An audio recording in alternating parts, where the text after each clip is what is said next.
Ó, avisando vocês estão lascados, Deus vai matar vocês, ó, fim de papo, vai morrer todo mundo, hein? Deus vai detonar vocês. E aí os caras levaram a sério. Israel não levou, Nínive levou.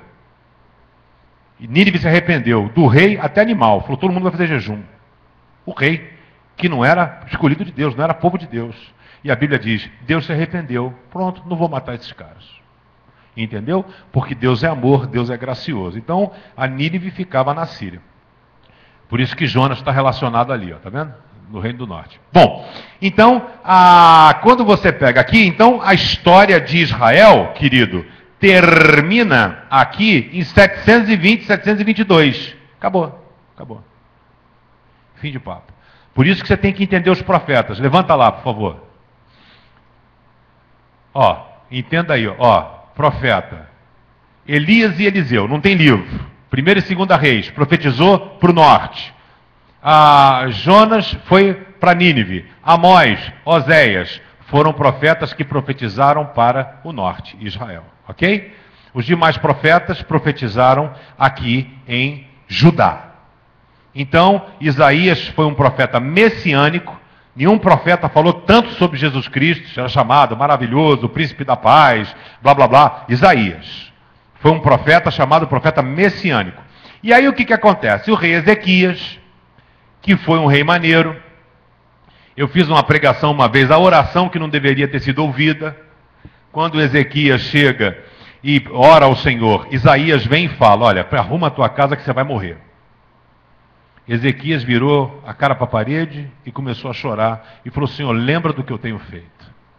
E aí Deus se arrependeu, volta, e Isaías volta e diz, olha, você vai ter mais 15 anos de vida. Vou te dar mais 15 anos. Nesses 15 anos, era melhor que Deus tivesse levado Ezequias. Aí ele pegou, bababá, chega uma nação que estava começando. Qual o nome da nação? Babilônia. Esses caras vão visitar Ezequias, que estava bem, o exército assírio não fez nada com ele, por cima da carne seca, grana, dinheiro, riqueza, tudo bom. Aí chega o pessoal da Babilônia, vem fazer uma visita. E ele pega e mostra tudo. Aí chega lá o profeta, o Senhor chega e fala, vem cá, quem é esse pessoal aí? Não, esse pessoal de um povo aí, que está começando agora, Babilônia. Você mostrou alguma coisa a esses caras? Ezequias disse, não há nada no meu palácio que eu não tenha mostrado a eles. Ah, é? É. Então, é esse povo que vai destruir vocês. Começou com Ezequias, esse babado da Babilônia. Está na Bíblia. Uma profecia que veio se cumprir depois. Deus já tinha avisado que seria a Babilônia que iria pegar o povo. Então, o que acontece? As pessoas começam a profetizar. Pode descer o mapinha aí. Isso. Então, o que acontece? Aí vem ali os reis de Manassés, babá, Ezequias. Aí surge, em 586, antes de Cristo. Lembra-se, né, que o calendário vem de trás para frente até chegar o ano 0. Aí depois começa, depois de Cristo, o ano Domini.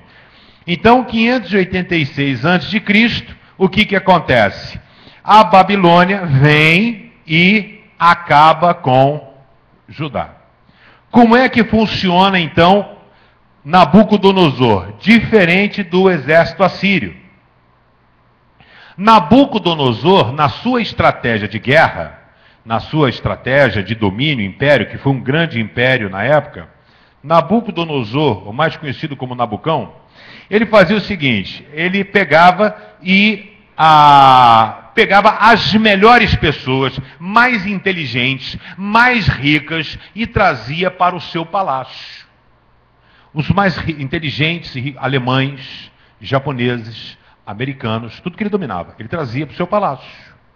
Nessa leva foram Daniel, Sadraque, Mesaque e Abdinego. Foi levado para o palácio. Ele pegava, pior que inteligente o cara, ele pegava pessoas inteligentes para poder preparar para o seu governo, passar a sua cultura, aculturar essas pessoas, jovenzinhos, né? Então olha só a cabeça do cara. O que ele fazia? Ele chegava na cidade, chegou em Jerusalém, aqui o templo, o segundo templo, o templo de Salomão foi destruído. Destruído.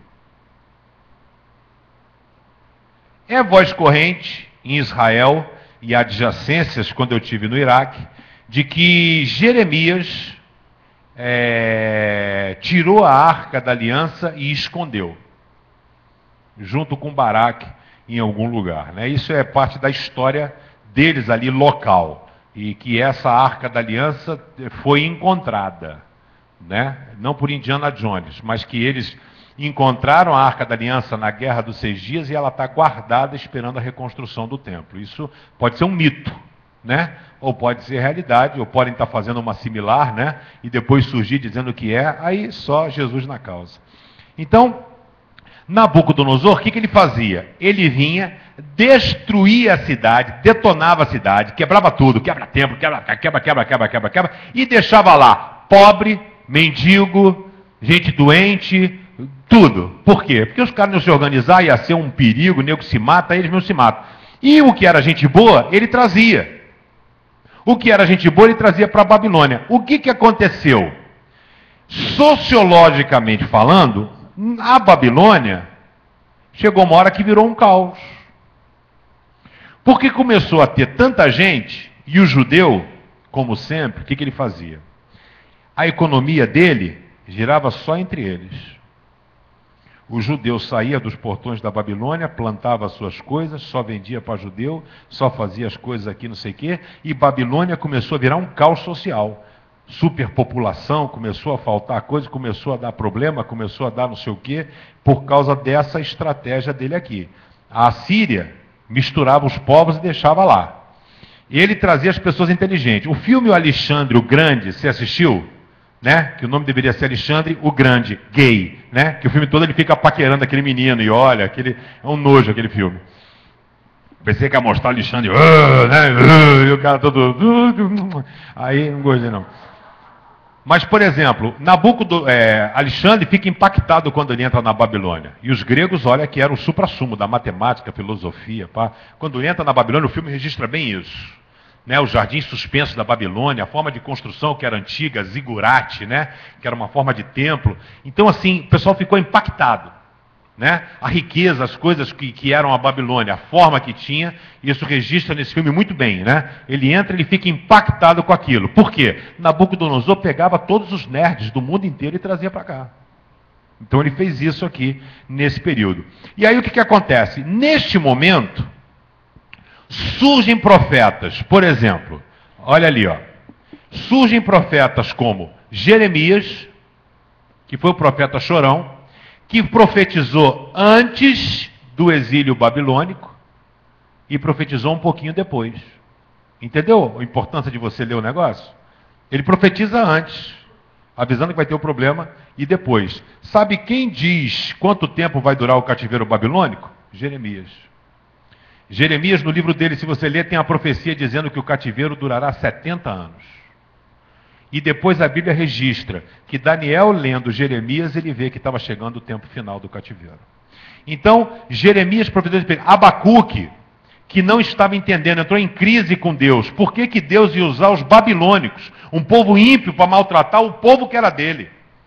Abacuque entra em crise. E ele fala, por-me-ei na torre de vigia, esperarei, não sei o que, ele não consegue entender. E no final ele diz, porquanto ainda que a figueira não floresça, não haja fruto na vide, oliveira minta, não sei o que, não haja animal no pasto, né? Tudo me alegarei, exultarei no Deus da minha salvação. Então eu estou contigo e não abro.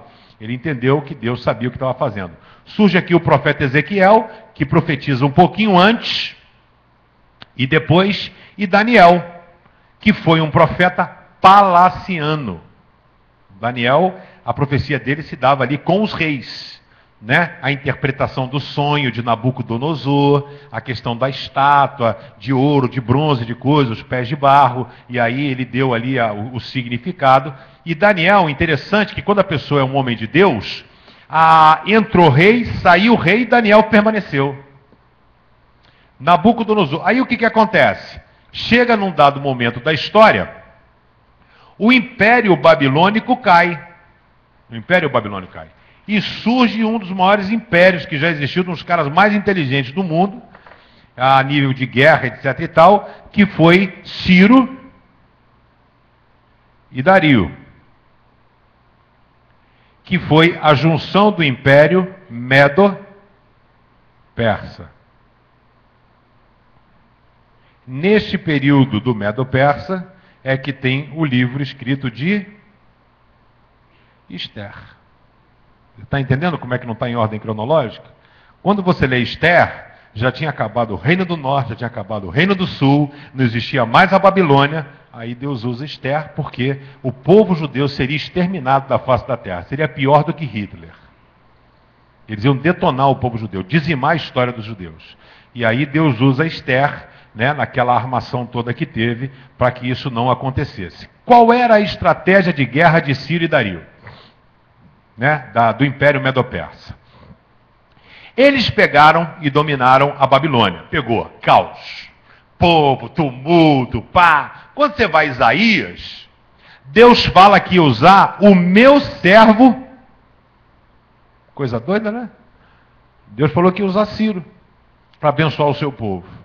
E aí o que acontece? Na forma de governo deles, o cara tinha visão, falou: o que eu vou fazer com essa mulambada aqui que não consegue fazer nada? Ele pega os povos e começa a fazer com que os povos que estavam na Babilônia retornem para a sua terra de origem. Não foi só Israel que voltou, foram todos os povos. Israel foi um deles. Entendeu? Então, o povo de Israel retorna para a terra prometida. Então ele vai, retorna, e o que acontece? Ele investe. Ele investe, ajuda a reconstruir para que produza e pague tributos a ele. Ele foi um rei tão poderoso. Você assistiu os 300? Império Medo-Persa. Aqueles caras ninja, tudo aquilo ali teve. Então, esse Império Medo-Persa, o que ele fazia? Ele chegava exatamente o que o 300 faz, mostra. Ele chegava para o cara e dizia assim, ó, o papo é o seguinte: nós vamos entrar, o rei Xerxes, Artaxerxes, ele dizia assim, nós vamos entrar aqui, estou vindo aqui dentro para o meu rei. Se você quiser fazer um acordo, você continua rei. E você vai continuar mandando no pedaço. Você vai ter que se ajoelhar, adorar ao meu rei e pagar tributos a ele. Se você não quiser, ele vai entrar aqui, nós vamos dominar, nós vamos matar vocês. Nós vamos pegar, antes de matar você, nós vamos estuprar a sua mulher, a sua filha na sua presença, vamos arrancar a cabeça do seu filho. Era assim. E aí o cara não tinha exército, vários, Dario ganhou no grito. O cara chegava, abria os portões da cidade e dizia, pode entrar. O cara se curvava, adorava, continuava rei e pagando tributo para o cara. Então, esse cara aqui foi inteligentérrimo. O império dele foi algo astronômico, que não foi só maior, porque surgiu o maior fenômeno das guerras da história mundial, chamado Alexandre o Grande. O cara era o bicho em estratégia mesmo. E aí o que acontece? Ele então derrota o Império Medo-Persa. Então o que acontece? Nesse momento aqui, então Daniel está profetizando, o povo começa a retornar à terra prometida. Aí neste interregno de tempo, surgem então os dois últimos livros da Bíblia, no relato da história, que é Neemias, do Antigo Testamento, desculpe, e Esdras. Neemias, que era copeiro do rei, e Esdras, que era um escriba, né? Um cara que relatava as coisas. Que, segundo alguns teólogos, o fechamento do cânon significa régua de medir, ou seja, quais são os livros que foram divinamente inspirados pelo Espírito Santo de Deus para fazer parte da Bíblia. O cânon do Antigo Testamento, alguns teólogos dizem que foi fechado por Esdras. Ele que deu esse up dos livros que seriam fechados. Bom, nesse conceito aqui, então o povo voltou para a Terra Prometida. Quando você lê o livro de Neemias e Esdras, não foi todo o povo que voltou. Por quê? Tinham judeus que estavam estabelecidos. Já tinha um negócio na Babilônia, o cara tinha uma escolinha, o cara tinha uma academia de ginástica, padaria, supermercado, e falou, cara, não vou sair daqui, estou na boa, moro bem, estou ganhando meu dinheiro, tenho clientela, não vou voltar para minha terra. Então voltou o remanescente, voltou a galera que não tinha grana, voltou a galera que não estava legal, voltou um pedacinho de gente para cá. Depois que volta esse pedacinho de gente, volta para Israel, eles não conseguiam reconstruir a fortaleza que era a muralha. Então a cidade era constantemente atacada. E principalmente por quem? Samaritanos. A bronca deles de novo, né? Então não queria ver o sucesso deles, então perturbava a cabeça deles e outros povos circunvizinhos. Neemias então é tocado por Deus, o rei tinha um interesse na reconstrução e que Israel fosse forte para poder pagar imposto. Pega Neemias, manda ele, manda dinheiro, manda madeira, manda material, manda comida, para que ele volte então e reconstrua o muro. Não estamos falando de templo, muro, reconstrução do muro. Ele vai reconstruir o templo. E aí começa, e Esdras e Neemias são histórias que se cruzam. Mesma época, contemporâneos, estavam juntos ali, e diz que o povo tem um retorno à palavra de Deus. Diz que Esdras pregava, ele lia a palavra, encontrou o rolo, encontrou a palavra. Diz que ele lia a palavra, o povo ficava horas ali. E diz que o choro do povo era ouvido pelas cidades vizinhas. O choro de lamento, de arrependimento, de alegria, de poder retornar para a terra e a questão da palavra de Deus. Então o que acontece? Neste momento aqui, então, que não foi profeta, faz parte dos livros históricos, Neemias e Esdras, então eles registram essa história aqui, ó, desse período aqui, né, onde o povo retorna para a Babilônia. E aí você tem profetas que profetizaram quando o povo voltou da Babilônia. Quando você lê Ageu, Zacarias e Malaquias, você está lendo esses três profetas, Israel não existia, Judá tinha sido destruído, eles foram para a Babilônia, passaram 70 anos, eles voltaram para a terra prometida, e esses caras profetizam. Entendeu a importância de você saber o momento que você está lendo determinado livro da Bíblia? Então, nesse conceito aqui, o povo volta. Neemias reconstrói o muro. Segurança, maravilha, todo mundo feliz. Viva, estamos seguros, beleza. E o templo do Senhor ficou absolutamente abandonado. Aí surge o profeta Ageu. O profeta Ageu fala: vocês veem como vocês juntam dinheiro e parece que é uma sacola furada? Vocês ganham dinheiro e não conseguem juntar? O dinheiro nunca dá conta para vocês, sou eu que faço chover, sou eu que faço deixar de chover, e bababá, bababá, babá, e vocês abandonaram a minha casa. E aí Ageu serve como um profeta, junto com Zacarias, para poder aqui, ó, reconstrução do templo de Israel. E aí, por isso que fala, a glória da segunda casa será maior do que a da primeira. Provavelmente o ano de 520, aqui, a reconstrução do templo. E aí você tem Malaquias, que foi o último profeta que já foi nesse conceito já da reconstrução do templo, a reconstrução da proteção, a reconstrução de todas as coisas aí.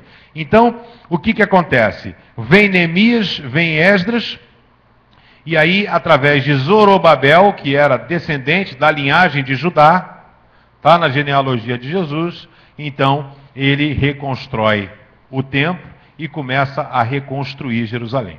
A partir de Malaquias, Deus então para de falar com o homem. Para. Ficou um hiato de 400 anos. Deus não falava com ninguém. Não tinha profeta, não tinha nada, não tinha ninguém. Deus deixou o povo solto. E aí os escribas, os fariseus, sinagoga, leis periféricas, o povo já tinha entendido alguns valores.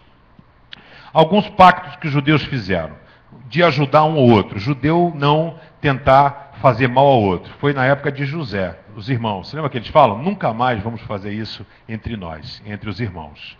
Então, nessa manutenção dessa... judeu ajuda judeu. Sabe? Isso é até hoje. Não tem jeito. Aqui, com Esdras, eles tiveram a consciência que todo o erro deles era a mistura. O cara era um judeu, pegava, casava com uma mulher de outra nação. Essa mulher começava a adorar os deuses dela, influenciava esse cara e esse cara abandonava Deus. Aqui em Esdras, houve um dos maiores divórcios coletivos da história. Toda mulher que não fosse judia foi mandada embora. E aí, neste momento aqui, judeu fecha a questão de que judeu só casa com... que já virou bagunça de novo. Né? Você vê que o povo é mesmo, né? Que judeu legítimo é uma miséria que existe. O judeu é macumbeiro, judeu espírita, judeu... Né? Eles misturam mesmo. É o que era no Antigo Testamento, é a mesma coisa hoje. E hoje também, o cara é judeu, mas ele casa com a mulher que não é, então já voltou tudo o que era. Mas a partir de Esdras, quando você lê, houve um divórcio, sei lá, 11 mil foram embora. As mulheres choravam, iam embora, mulher, filhos lá e tal. Então foi todo mundo embora. Houve um divórcio coletivo. Então fechou o pacto de que judeu só casava com judeu. E aí o que acontece? Eles começam a se tornar, pela ausência da fala de Deus e profeta, eles começam a se tornar fundamentalistas. E aí surgem facções judaicas, né? Você tem fariseus, escribas, zelotes, essênios, são todos tipos de pessoas. Essênios achavam que eram melhores, ficavam afastados para não se misturar com esses caras. Os fariseus eram os legalistas, os caras, sei que, os escribas também estavam mais ou menos com os fariseus. Aí você tinha os saduceus. Então surgem essas figuras aqui. E nesse período de 400 anos, que Deus não fala aqui, as Bíblias mais antigas traziam 4 folhas em branco. Você nunca pensou que era para anotar, mas não era. Que você pensou que era para anotar, né? Mas tinha um simbolismo. Você pegava Malaquias, aí vinha 1, 2, 3, 4 folhas. Eram 4, não eram 8, não eram 10, não era bloco de anotação. O conceito era 400 anos folha em branco. Deus não falou com o povo. E aí o que acontece? O livro de Gálatas, se não me falha a memória, fala na plenitude dos tempos. Aí surge Jesus. Malaquias termina dizendo que virá um cara que vai anunciar, um arauto, não sei o quê, voz que clama no deserto, que fala Isaías também, mas Malaquias dá a noção de João Batista.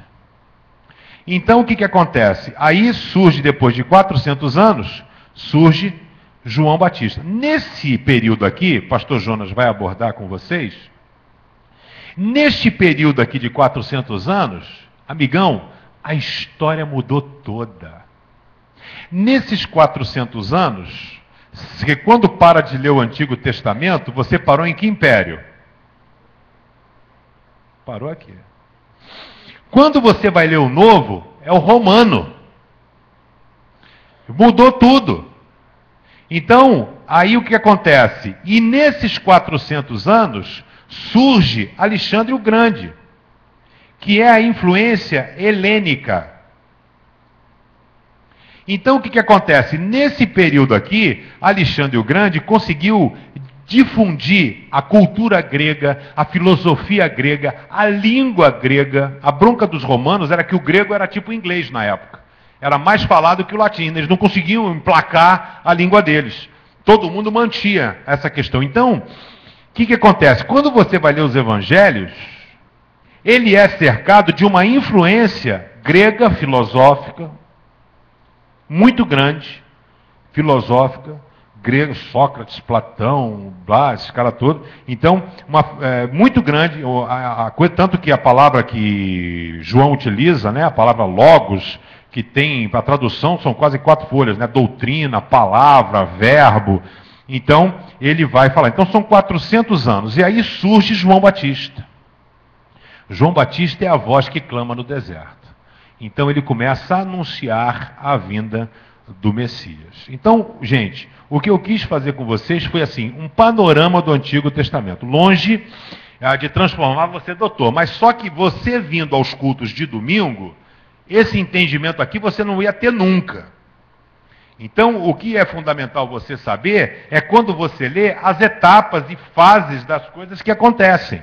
Então, você saber aqui o período da criação, Gênesis, os patriarcas, né? Essa questão, aí o Êxodo, o povo foi levado, foi cativo no Egito, cativeiro, o surgimento da libertação do povo, Isso tudo faz parte da Torá, o Pentateuco, os 5 primeiros livros, escritos por Moisés. E aí você vem, dentro desses 5 livros, aí a história do Êxodo, a saída do povo. Quer entender a história toda, lê Deuteronômio, é o resumão de toda a história. Nós chegamos para não sei o que, os espias, blá, blá, blá, blá, blá, Deuteronômio, livro legal. Aí você vem, leu esse livro. Aí vem Josué, entrada na Terra Prometida. Depois vem o período de juízes, governadores. O povo fez o que era mal aos olhos do Senhor. Período de opressão, aí reconhecimento, pedido de perdão, arrependimento e um período de paz. O povo pecava, o povo não sei o quê, esse ciclo. Então acontecia no livro de Juízes. Depois do livro de Juízes, você teve o livro de Ruth, que foi escrito no período de Juízes, e depois você começa a entrar no último juiz e o primeiro profeta, Samuel. Então, 1ª e 2ª Samuel, 1ª e 2ª Reis, 1ª e 2ª Crônicas. E aí você entra nessa história. Aí há a divisão das tribos. Só que na nossa Bíblia traz Esdras, Neemias e Esther, que são livros que foram escritos basicamente no final da história. Entendeu? Foram escritos no final. Aí começa a vir a questão dos livros poéticos, Jó, Salmos, Provérbios, Eclesiastes, Lamentações de Jeremias, Cantares de Salomão, e aí vem os profetas, profetas maiores e profetas menores, que você teve o entendimento. Israel e Judá. O cara escreveu para lá, o cara escreveu para cá. O cara escreveu antes do exílio, o cara escreveu durante o exílio, o cara escreveu depois do exílio. Ok? Então, isso é fundamental na leitura que você fizer das Escrituras. Ok? Alguém tem alguma pergunta, alguma coisa que queira fazer? Está sendo gravado, ok? Também o estudo, para a gente poder facultar. E obrigado pela presença de vocês nessa parte da manhã. Nós vamos agora almoçar, ok? E quem quiser almoçar, né? Tem gente que mora perto e tal, mas nós vamos marcar um horário de retorno para a gente não perder tempo. Aqui em cima tem um restaurante, aqui aquilo. Daí não sai não. Segura um pouquinho, o pastor Jônio quer dar uma palavra. Então nós vamos fazer aqui quem quiser almoçar aqui almoça, quem que tem mais dinheiro vai para o Rio Design, come lá, né? A gente que é peão, nós vamos ficar por aqui mesmo. Aí, comidinha aquilo, blá. Então, aí a gente retorna aqui, 1h10, 1 hora certinho para a gente almoçar. Gente, vou ser bem rápido. Bom, eu creio que vocês estão gostando, porque eu não estou vendo ninguém se levantando e indo embora. Esse é um bom sinal. Tá? Nós vamos ter logo mais o panorama do Novo Testamento e vamos marcar uma nova imersão bíblica sobre as festas de Israel. Vocês sabem que algumas denominações hoje celebram as festas e tal. Qual o sentido dessas festas? Então aguardem que nós teremos uma outra. E nós vamos distribuir agora, pedir para os rapazes aí distribuírem, que é nossas ofertas de classes para a escola bíblica. Ok? Então, aí tem um resuminho de cada matéria, os horários. É só você preencher, devolver essa fichinha, se matriculando na escola bíblica. Porque isso que nós estamos fazendo hoje aqui, ele é uma visão panorâmica, e na escola bíblica você tem a chance de se aprofundar, de conhecer muito mais. Qualquer dúvida que você tenha, né, nesse horário de intervalo do almoço, eu estarei por aqui. A irmã Leia, cadê a irmã Leia? Está aqui. Fica em pé, Leia. Irmã Leia, ela também está nos auxiliando na escola bíblica. Qualquer dúvida, procure a gente, pergunte, tá? Porque é muito importante isso daí. Obrigado. Maravilha, faz a sua inscrição. O objetivo é o seguinte: conhecereis a verdade e a verdade vos libertará. Temos que aprender a palavra de Deus. Então tenho certeza que tem gente que tem tempo de igreja e muita coisa aqui às vezes você não sabia. Por que o Judá não sei o quê, por que funciona, que o profeta falou para cá, para lá. Então o objetivo é esse. Vamos orar? Então não deixe de preencher esse papel, escolha uma classe para você aprender mais sobre a palavra de Deus, ok? Então faça a inscrição. Vamos orar, a gente almoça, 1h10, a gente volta para cá. Vamos orar? Senhor, muito obrigado, porque nós estamos aqui desejosos de aprender a Tua Palavra. É a Tua Palavra que cura, a Tua Palavra que liberta, a Tua Palavra que transforma. Pedimos a Deus que Tu potencialize a capacidade de cada um dos Teus filhos, que tudo aquilo que foi ouvido possa plantar, ficar plantado no nosso coração e germinar para que possa dar frutos e muito frutos. Abençoe o alimento, tudo aquilo que vier à nossa mesa é obra das tuas mãos. Nós consagramos a Ti.